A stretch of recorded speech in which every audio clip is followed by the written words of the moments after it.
Bulldozer মিছিল কর্মসূচি নিয়ে ধানমন্ডি ৩২ নম্বরে শেখ মুজিবুর রহমান স্মৃতি জাদুঘরে ভাঙচুর করেছে বিক্ষুব্ধ ছাত্র জনতা। রাত ৮টার দিকে তারা জাদুঘরে প্রবেশ করেন। দেশে ফ্যাসিবাদের চিহ্ন না রাখার ঘোষণা দিয়েছেন তারা। সন্ধ্যার দিকে ৩২ নম্বর এলাকায় বিপুল সংখ্যক ছাত্র জনতা মিছিল করেন এবং ফ্যাসিবাদ ও আওয়ামী লীগ বিরোধী বিভিন্ন স্লোগান দেন। পরে কয়েকশো মানুষ জাদুঘরের ভেতরে প্রবেশ করেন। বিক্ষুব্ধরা বলেন, এই জাদুঘরটি স্বৈরাচার ও ফ্যাসিস্টের তীর্থভূমি, তাই ফ্যাসিবাদের কোনো চিহ্ন অবশিষ্ট রাখতে চান না তারা। এর আগে সামাজিক যোগাযোগ মাধ্যমে সাবেক প্রধানমন্ত্রী শেখ হাসিনার বক্তব্য দেওয়ার ঘোষণা দিলে সেটির প্রতিবাদে বুলডোজার মিছিল কর্মসূচির ডাক দেয় বিক্ষুব্ধ ছাত্র জনতা।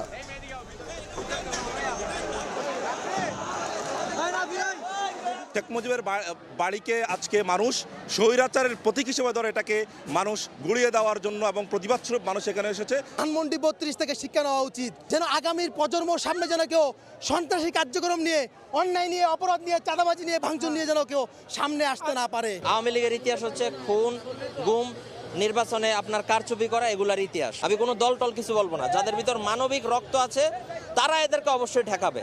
এটা স্বতঃস্ফূর্ত কর্মসূচি। আমরা চাই বাংলাদেশে কোনো স্বৈরাচারের কোনো আস্তানা থাকবে না। ফ্যাসিবাদের যত টুল ছিল, যে সমস্ত টুল দিয়ে আমাদেরকে মারা হয়েছে, খুন করা হয়েছে, সব ভাঙা হবে। যারা ফ্যাসিবাদের জন্য মায়া কান্না করে তারা হচ্ছে দেশের শত্রু।